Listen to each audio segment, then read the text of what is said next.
I enlisted in the U.S. Navy about 2 days after I left high school in June of 1942. I was one of 6 kids, the only one that was able to complete high school. Came Pearl Harbor on December 7th, 1941, and that was 6 months before I graduated from high school. Older neighbors and I had been in the Navy, and they told about educational opportunities in the Navy, and that's why I chose the Navy. And so I spent my early days at boot camp in Great Lakes. Boot camp was 12 weeks at the time, and I went there in the middle of winter, and I graduated in April. Following that, I went to diesel engineering school at Navy Pier, my hometown of Chicago. And then it wasn't shortly afterwards I found myself in an amphibious training camp in Solomons, Maryland, about 65 miles southeast of Washington. While at the amphibious training base in Solomons, Maryland, I was part of a skeleton crew destined to take over a ship. Now, we didn't know what ship was going to be, but the next training assignment was on the Chesapeake Bay on a landing ship tank, an LST. And we were trained by the Coast Guard. And the day I set foot aboard that ship, my engineering officer-to-be said, "You are going to be my oil king." Well, I didn't know that I was going to become a part of royalty so early in my career in the Navy. But let me explain what the oil king designation was. Having had a technical training in high school and then going to diesel engineering school in the Navy, I was only destined for 2 places. One, the submarine service, or the amphibious landing service, or as we call the Gator Navy, simply because all of them were propelled in some form or another by diesel engines. So, having had this great drafting course in high school, I was a so-called engineer by then, and the engineering officer asked me if I would not go through the motions and draw him a map of all of the piping aboard the LST, which is over a football field long, all of the tank locations and all the valves, so that I knew how to shift, not only shift ballast on the ship, but also to take on and govern the maintenance and inventory of fuel and fresh water.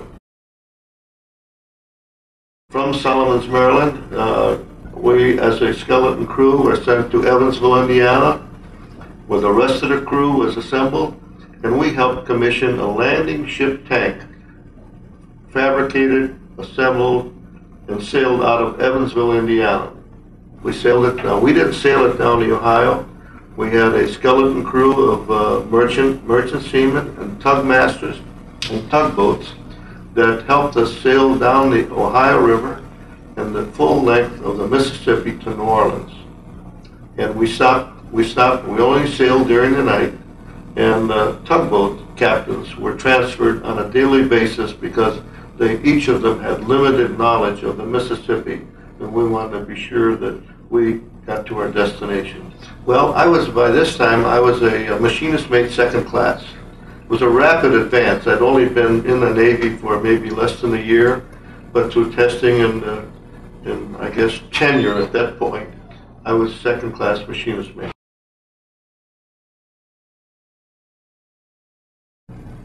We left New Orleans, headed for the Panama Canal, and en route we saw a sinking of one of our oil tankers and helped some of the survivors and picked up whatever we could, but other quicker ships and more maneuverable ships did the rest of the job. And we visited with the sunken sailors when we arrived in Panama. This was a U-boat attack in the Caribbean. And I might add that after that sinking, none of us slept for the next 3 days. We were vigilant even in bed, sleeping with our eyes open.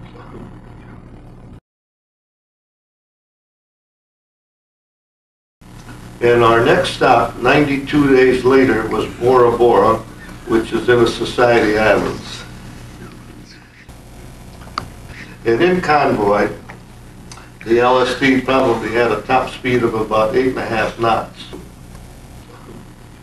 We stood watches, went to sleep, read, and slept.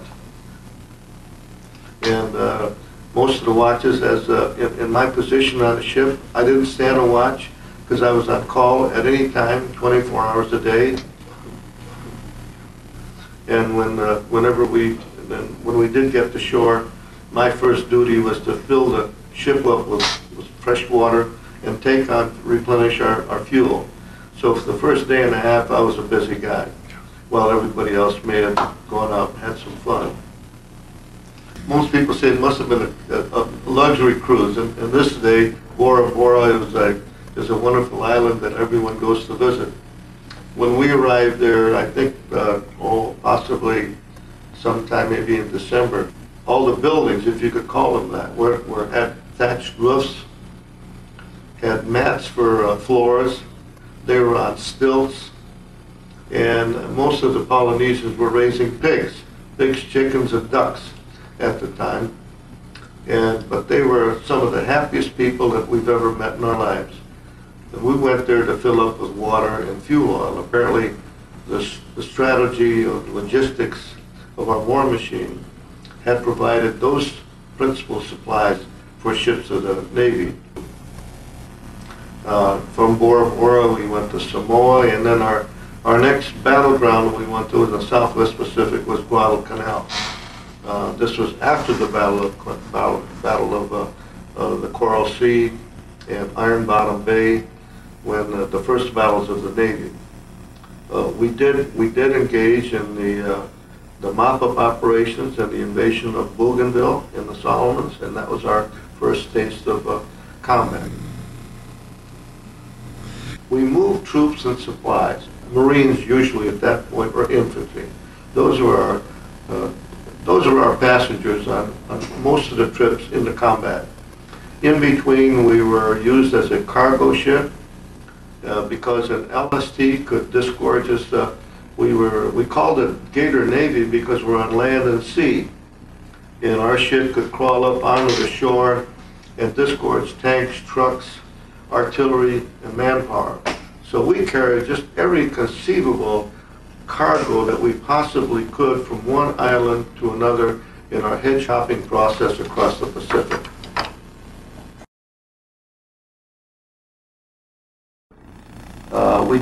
We did advance to two specific areas in the Admiralties, which was the farthest point east at the time.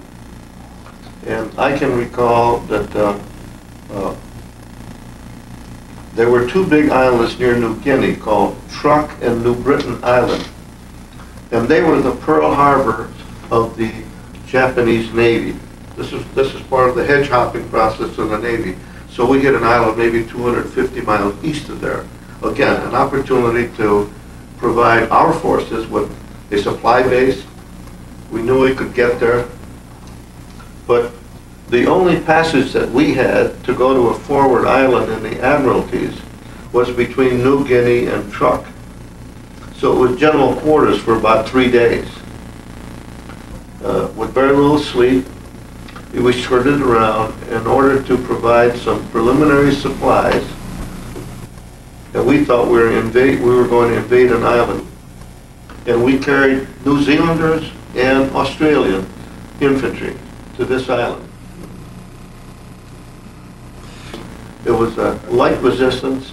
It was very lightly defended. And the New Zealanders and the Australians were very happy about that. In fact, they shared some of their dark beer, warm dark beer with us after the invasion because they did carry it with them. And that's about all I remember of that forward incursion. At Pearl Harbor, I met dozens of people that I knew. I met a cousin that was in the Army, and I traveled about 3 hours to go to his base across from Honolulu to visit with this cousin that I knew was there. And he was a baseball pitcher. And he had the toughest fastball. And he said, no one wants to play catch with me. He said, I'll get a catcher's mitt. Well, I hadn't caught a ball for a year before then. And my left hand was just a piece of pulp after I get through catching them for about an hour.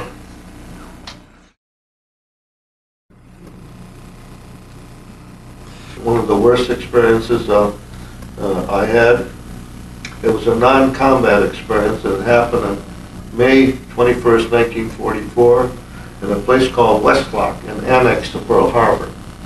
And Pearl Harbor has annexes called South Lock, West Lock, North Lock, and East Lock, and we happened to be in S Lock. And it was an area where ships with a shallow bottom, such as an LST was, could go in and get their fuel and their ammunition. And in this case, there must have been 50 LSTs tied up in groups of 5 or 6.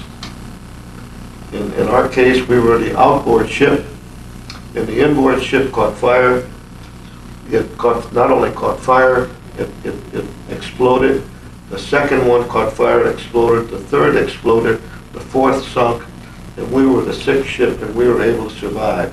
We had shrapnel flying over us, but we were fortunate. Plus the fact that most of the sailors in this crew and most of the cargo were ashore. It was the middle of the afternoon, about 3 o'clock in the afternoon when it happened. Since I was responsible for taking on the fuel, and I was aboard ship, and the crew that was responsible for lashing down the ammunition that we brought.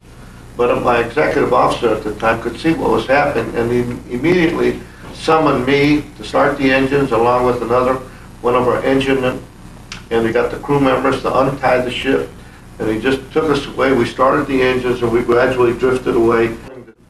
We were in our small boats. We were part of the disaster crew. In this case, we were picking up the remains of Marines and sailors, some 359 of them that were either killed or maimed. The fortunate part was that we recovered from this and left Pearl Harbor 3 days later without any delay, because we were scheduled to leave on the 24th of that month for the invasion of Cyprus.